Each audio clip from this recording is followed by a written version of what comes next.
हज़रत जनेद बगदादी रहमतुल्लाह अलैह अपनी खानगाह के अंदर तशरीफ़ फरमा सन। अपने आस्थाने के उत्ते एक बीबी आ गई, औरत आ गई, आके अर्ज़ कर दी है हज़रत जनेद बगदादी ने कि हजूर तुसी अल्लाह वाले हो तो मेरा बेटा गुम हो गया है, तो लभदा नहीं पिया, तो दुआ करो कि अल्लाह मेरा बेटा जिहड़ा ना मैनू वापस कर देवे, मैनू मिल जाए मेरा बेटा।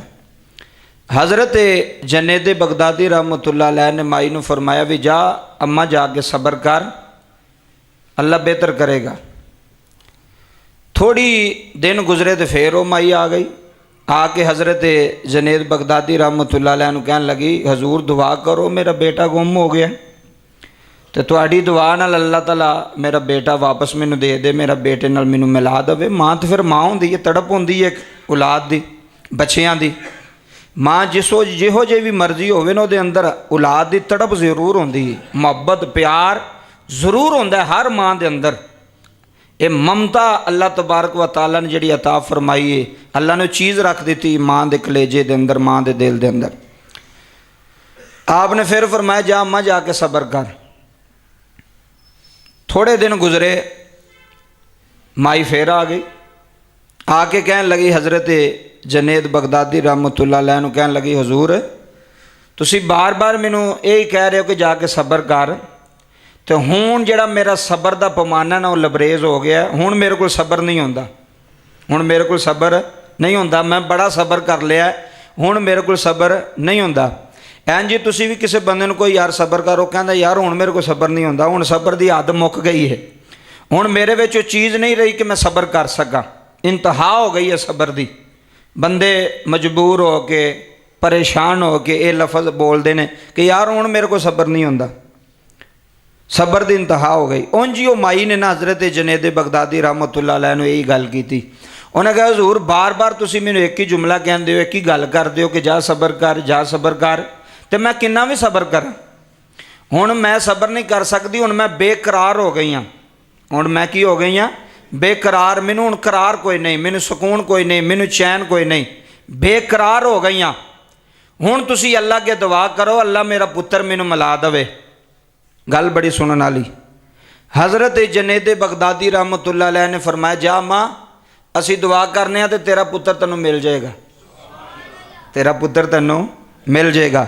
जदों ये दुआ की ना कि तेरा पुत्र तेरा बच्चा तेनों मिल जाएगा, किन्नियां चक्रां तो बाद जदों माई ने आख्या हुण मैं बेकरार हो गई हूँ, हुण मेरे को सब्र नहीं हो रहा, फिर हज़रत जनेद बगदादी रहमतुल्लाह अलैह ने दुआ की, फरमाया जा अम्मा तेनों बच्चा बेटा तेरा मिल जाएगा। हज़रात की होया कि जदों वो माई घर गई तो जाके वेख्या तो बच्चा घर बैठा होया सी। अल्लाह वालियां दी शान वेखो यार, अल्लाह वालियां दा कमाल देखो। पहला उन्होंने किन्नी बारी कहा सब्र कर, जदों उन्हें कहा हुण मेरे को सब्र नहीं होंदा, फिर आपने दुआ की तो आख्या जा अम्मा बच्चा मिल जाएगा, घर आ गया, तो वाकई बच्चा घर आ गया। माई खुशी खुशी बच्चे नूं लैके आ गई, बजुर्गो तुसां दुआ की थी, अल्लाह ने मेरा बच्चा जिहड़ा ना मैनू मिला दिता है, तुहाडा शुक्रिया मेहरबानी, जिस तरह वो लोग लफज अदा करते। माई तो बच्चा लैके टुर गई जनाब। हुण जिहड़े कोल बंदे बैठे सन ना, जो उन्होंने को सब्र ना होया, उन्हें कहा हजूर तुसी 2-3 बारी उन्होंने कहा सब्र कर, तो फिर बाद में तुसी दुआ की है तो बच्चा भी मिल गया, इसकी वजह की है?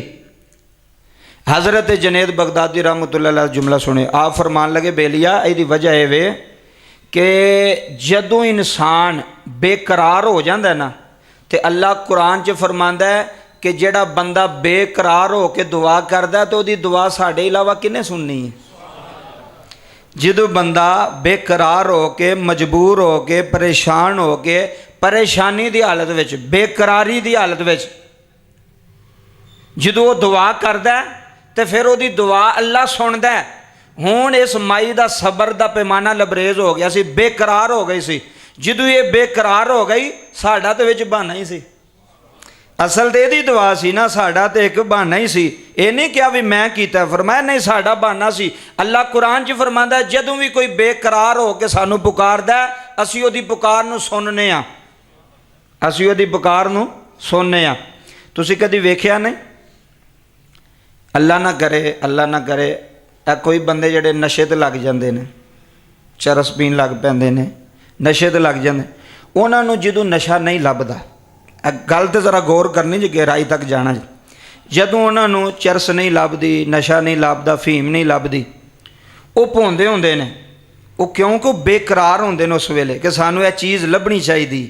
ਜਿਵੇਂ ਵੀ ਮਰਜ਼ੀ ਲੱਭੇ, ਕਿਸੇ ਦਾ ਗਾਡਰ ਚੁੱਕ ਲਿਆ, ਕਿਸੇ ਦੇ ਜਨਾਬ ਕੋਈ ਚੀਜ਼ ਚੋਰੀ ਚੁੱਕ ਲਈ, ਉਹਨਾਂ ਨੂੰ ਇਹ ਨਹੀਂ ਪਤਾ ਵੀ ਅਸੀਂ ਇਹ 'ਤੇ ਚੋਰੀ ਕਰਨੇ ਪਏ ਤੇ ਜਾਂ ਇਹਦਾ ਕਿੱਡਾ ਵੱਡਾ ਗੁਨਾਹ ਹੈ। ਉਹ ਬੇਕਰਾਰ ਨੇ। ਉਹਨਾਂ ਦੀ ਨਜ਼ਰ ਉਸ ਚਰਸ ਦੇ ਉੱਤੇ ਵੇ, ਫੀਮ ਦੇ ਉੱਤੇ ਵੇ, ਨਸ਼ੇ 'ਤੇ ਵੇ। ਵੈ ਕਿਸੇ ਤਰ੍ਹਾਂ ਸਾਨੂੰ ਨਸ਼ਾ ਲੱਭਣਾ ਚਾਹੀਦਾ। ਜਿਹੜਾ ਮਰਜ਼ੀ ਵੀ ਕੰਮ ਹੋ ਜਾਏ, ਉਹ ਉਸ ਚੀਜ਼ ਦੇ ਅੰਦਰ ਬੇਕਰਾਰ ਪੇ ਫਿਰਦੇ। ਲੋਕਾਂ ਨੇ ਵਿਆਹ ਵੇਖਿਆ ਹੁਣ ਫਿਰਦਾ ਪਿਆ, ਇਹਨੂੰ ਕੋਈ ਚੀਜ਼ ਨਹੀਂ ਨਾ ਲੱਭਦੀ ਵੀ, ਇਹ ਕੋਈ ਚੀਜ਼ ਲੱਭਣ ਵਾਸਤੇ ਫਿਰਦਾ।